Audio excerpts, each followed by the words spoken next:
Have you ever felt like you're the only one who doesn't have it figured out? Like you're the only person in the room faking it, while everyone else somehow knows exactly what they're doing? If you've ever had that quiet voice whisper, "You're not good enough," "You're going to fail," or the classic, "Why even try?" then hey, you're in good company, because pretty much everyone battles with self-doubt. Yep, even the confident-looking people you see on stage or online. But here's the twist, and it might surprise you. The fix for self-doubt? It's not as complicated or deep as you might think. In fact, it's stupidly simple. And no, that's not a gimmick.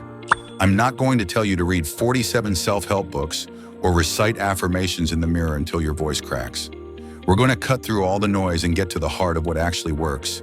By the end of this video, you're going to understand exactly why self-doubt shows up, what keeps it hanging around, and how to push past it in a way that actually feels doable, like something you could start using today, not 5 years from now. Because let's be real, nobody has time for overly complicated advice when your brain is already running a full-time inner critic. Here's how we're going to do it. We're going to unpack this in 3 steps. Think of it like cleaning out a messy closet. First, we've got to figure out where this self-doubt actually comes from. Like, is it your childhood, social media, that one time you tripped in front of your high school crush? Then we'll talk about what it really takes to retrain your brain. And I promise it's way more fun than it sounds. Finally, we'll get into how to build unshakable confidence through tiny wins that stack up over time. And spoiler alert, you don't need to become a completely different person to do it. You just need a better system.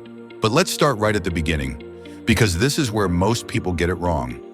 Self-doubt isn't a sign that something's broken. It's not some flaw you were born with. It's just a habit, one that got reinforced over time by your environment, your experiences, and the way your brain tries to keep you safe. Think about it. Your brain's #1 job isn't to make you successful. It's to keep you alive. So when it senses risk, like putting yourself out there or trying something new, it throws up warning signs. Self-doubt is just one of those signs. It's like your brain pulling the emergency brake, even when there's no actual emergency. The problem? We believe the warning light. We treat it like it's the truth. Like, oh, I feel like I can't do this, so I must actually not be able to. But that's just emotion pretending to be fact. Let me tell you about a friend of mine. She's a brilliant designer now, runs her own studio. But a few years ago, she almost gave up because she convinced herself she wasn't creative enough. Why? Because one professor in college made a passing comment about her project being too basic. That one line stuck with her for years. Her brain filed it under evidence that she wasn't cut out for this. But when she finally questioned that story, when she stopped treating that voice like it was a fact, things changed. Fast. So if you've ever done that, if you've let a passing comment, a small failure, or even your own inner critic define your potential, you're not alone. But it doesn't have to stay that way. Let's keep going, because now that we've cracked open the truth about where self-doubt comes from, it's time to look at how to retrain your mind to stop letting that voice call the shots. Okay, so we've talked about how self-doubt isn't some deep personal flaw, it's a mental reflex. A habit your brain learns somewhere along the way. The good news? If it's a habit, it means you can retrain it. And that's what we're diving into now. How to shift from default self-doubt to something way more useful. Belief in your ability to figure things out, even when you're unsure. Here's the truth that most people don't want to admit. Confidence doesn't come before you do the scary thing. It shows up after. We're all waiting for that magical feeling of certainty before we take action. But that's not how it works. Action creates evidence. Evidence builds belief, and belief is what crushes self-doubt. Think of it like this. Imagine you're standing at the edge of a cold pool. You're overthinking it. It's too cold. What if I hate it? What if I look stupid? But once you jump in, within seconds your body adjusts and you realize, oh, this isn't so bad. That's what taking action feels like when you're doubting yourself. The buildup in your head is almost always worse than the actual experience. So, how do you get yourself to jump when every part of your brain is screaming, nope, not today? You lower the bar. Seriously, that's the trick. Most people set the bar so high that taking action feels impossible.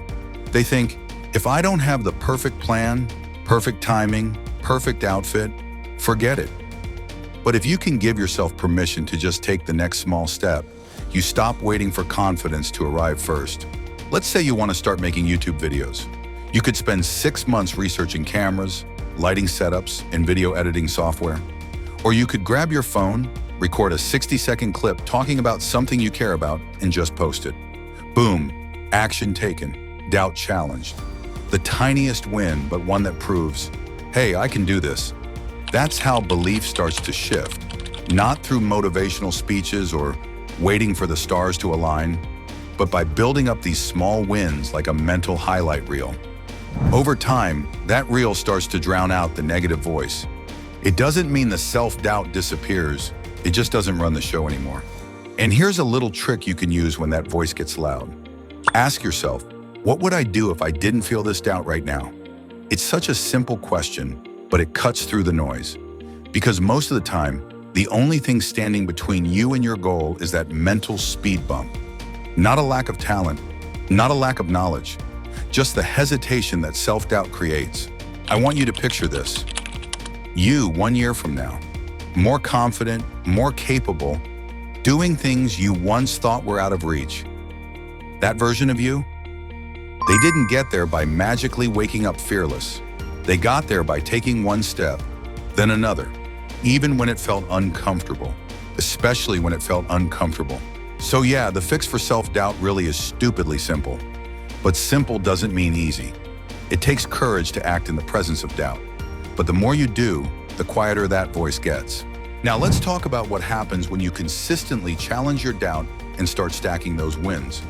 Because there's a way to turn this into a system, something you can lean on whenever that inner critic tries to creep back in. Now that you've taken those first steps, let's talk about how to turn this into something sustainable. Something that doesn't just give you a quick confidence boost for a day or two, but actually builds the kind of mindset that keeps you moving forward, no matter what. Here's the key. You've got to make proof your priority. Most people go through life collecting proof of their failures. They remember the time they messed up a presentation, or when they were rejected, or when they started something and didn't finish. And without realizing it, they build a case against themselves, like a mental folder labeled, "Why I'm Not Good Enough." But you can flip that. You can build a completely new folder. One that says, here's all the proof that I can figure things out. And it doesn't take big wins to do this. In fact, the smaller the better. You sent that scary email, that goes in the folder. You showed up for a task even though you felt overwhelmed? In the folder. You made a mistake but didn't spiral into shame? That definitely goes in the folder. This is how you build real confidence, not by pretending to be fearless, but by learning to trust that you can handle the fear and still take action. The more often you do that, the more your brain starts to shift. It stops automatically assuming the worst. It stops seeing risk as danger, and you stop identifying with your doubts. You start seeing them for what they are, background noise. Kind of like a radio playing in another room. It's still there, but it's not the voice you listen to anymore.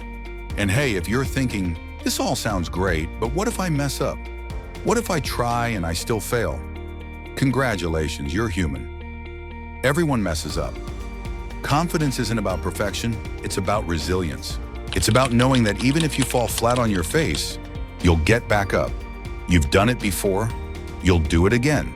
And honestly, people who fail and keep going, those are the people we respect the most, not the ones who never stumble. So the next time self-doubt shows up, and it will, just remind yourself, this isn't a stop sign, it's just a signal. It's your brain trying to protect you. You can thank it and then decide for yourself if the fear is actually useful. Because most of the time it's not. Most of the time, the fear is just the price of growth. Let's wrap this up with one simple truth. You don't need to wait until you feel confident to take action. Confidence is a result, not a requirement. It's built little by little every time you choose courage over comfort. Every time you show up, even when that voice says, "Who do you think you are?" And if you ever need a reminder, just come back to this. You're not alone. We all doubt ourselves sometimes, but you are capable, you are resourceful, and you are absolutely allowed to take up space, even if your voice shakes, even if your hands tremble. If this resonated with you, drop a comment below. Tell me what your inner critic says and what small win you're going to claim today. And if you found this helpful, give it a like and hit that subscribe button. We've got more honest, actionable content coming your way to help you level up without the fluff. You've got this, and you don't have to be fearless to move forward. You just have to be willing. Start now. Start messy. Just start.